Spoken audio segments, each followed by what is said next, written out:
Hi friends, அங்கே பார்த்து இன்னைக்கு நம்ம வந்து என்ன சமையல் பார்க்க போகிறோம் அப்படின்னா, ஒரு சப்பாத்திக்கு வந்துட்டு சப்பாத்தி பூரி இந்த இதுக்கு வந்து ரொம்ப ஒரு ஃபேமஸானது சென்னா மசாலா தான் செய்ய போகிறோம். அதுக்கு வந்து நான் வந்து நைட்டே வந்து சென்னா வந்து ஊற வச்சுருந்தேன். இப்போ அதை நல்லா வந்து நான் வந்து பாயில் பண்ணி எடுத்துக்கிட்டேன். பாருங்கள், இந்த அளவு குக்காக இருக்குது. எதுக்கு வந்து இதில் பொட்டேட்டோ நான் போட்டிருக்கேன்ற ரீசன் வந்து நம்ம வந்து வீடியோ செய்யும் போது வந்து பார்க்கலாம். இப்போ இது நல்லா வேகட்டும். அப்புறமா நமக்கு வந்து அதுக்கு தேவையான ஸ்பைசஸ் அடுத்து என்னது அப்படின்னா, இந்த வெங்காயம் வந்து இந்த குட்டி குட்டியாக நான் கட் பண்ணி வச்சுருக்க வந்து தாளிக்கிறதுக்கு, இந்த பெருசாகவும் இந்த தக்காளியும் என்ன செய்யணும் அப்படின்னா மிக்சியில் வந்து அரைச்சி ஊற்றணும். வாங்க நம்ம வந்து எப்படி பண்ணலான்றத வந்து வீடியோக்குள்ளே போய் பார்க்கலாம். இப்போ நம்ம வந்து ஸ்டவ் ஆன் பண்ணிக்கலாம். குக்கர் வந்து கொஞ்சம் ஹீட் ஆகட்டும்.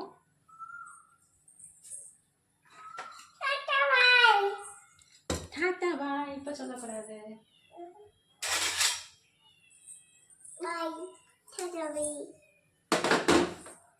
இப்போ குக்கர் வந்து ஹீட் ஆகிடுச்சு. நம்ம வந்து இதில் வந்து ஆயில் ஆட் பண்ணிக்கலாம்.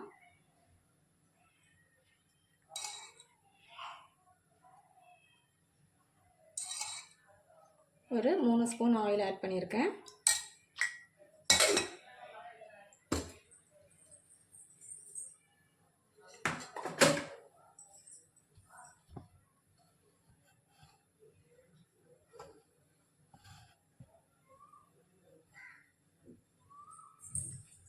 இப்போ எண்ணெய் வந்து சூடாயிடுச்சு.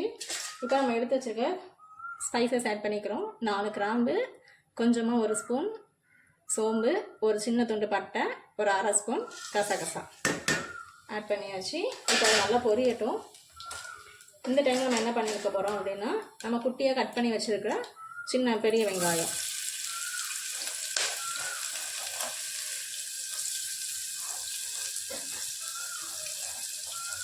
ஒரு வெங்காயம் கூட போடணும் அவசியம் இல்லை. நான் வந்து ரொம்ப சின்ன சைஸ் ஒரு பல்லாரி வெங்காயம் தான் கட் பண்ணி போட்டிருக்கேன்.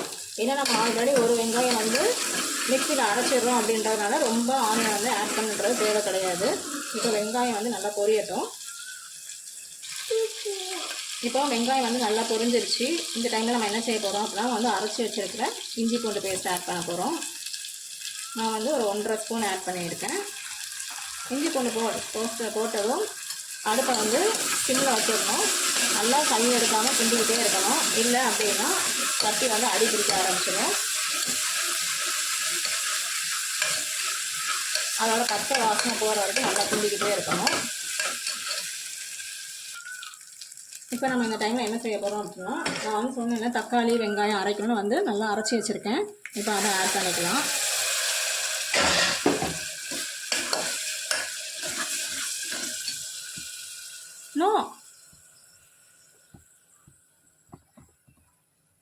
எதுக்கு அப்படி பண்ணீங்க? இப்போ கீழே இறக்கி விட்டுருவேன். அம்மா இறக்கி விட்டுட்டோம்னா கீழே. இப்போ இதோட பச்சை வாசனை போகிற வரைக்கும் நல்லா வந்து கிண்டிக்கிட்டே இருக்கணும். இப்போ நம்ம இந்த இதிலே வந்து மசாலா ஆட் பண்ண போகிறோம். என்ன மசாலாலாம் ஆட் பண்ண போகிறோம் அப்படின்னா, கரம் மசாலா, அம்மா எடுத்துக்கிறேன், பாப்பா கண்ணில் பட்டுரும். கரம் மசாலா வந்து வாசனைக்கு, அப்புறம் கொஞ்சம் மல்லித்தூள்,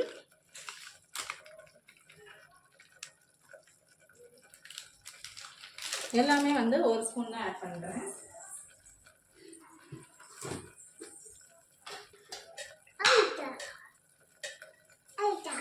அப்புறம் கொஞ்சம் தனி மிளகாத்தூள். கண்ணில் பட்டுரும்ல, கண்ணு காந்தும்ல, எல்லாமே கண்ணில் பட்டுருமா பாப்பா, கண்ணு காந்தும்.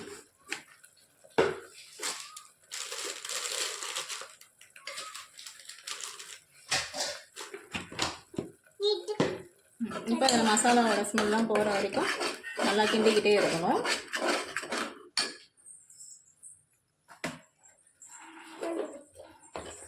இந்த டைமில் கொஞ்சமாக மஞ்சள் பொடி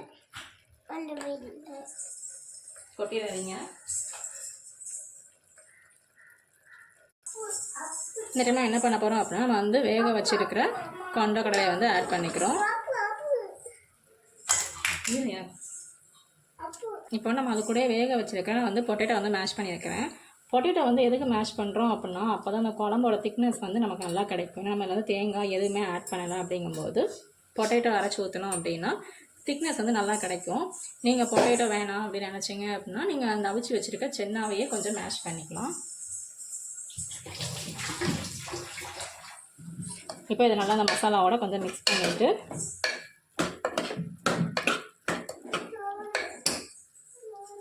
நம்ம வந்து இதே மிக்ஸி ஜாரை தான் வழக்கம் போல் அலக்கி ஊற்றிருக்கோம். கூட அம்மா தரேன். இப்போ அது ஒரு கொதி வரட்டும். இப்போ குழம்புக்கு தேவையான அளவுக்கு சால்ட்டு,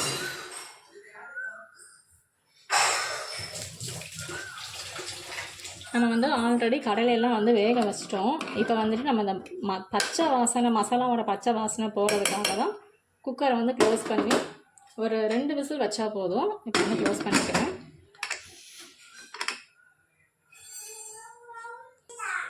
ஓகே ஃப்ரெண்ட்ஸ், இப்போ நம்ம வந்து இதை ஓப்பன் பண்ணி பார்க்கலாம். ப்ரெஷர் எல்லாம் போயிடுச்சு.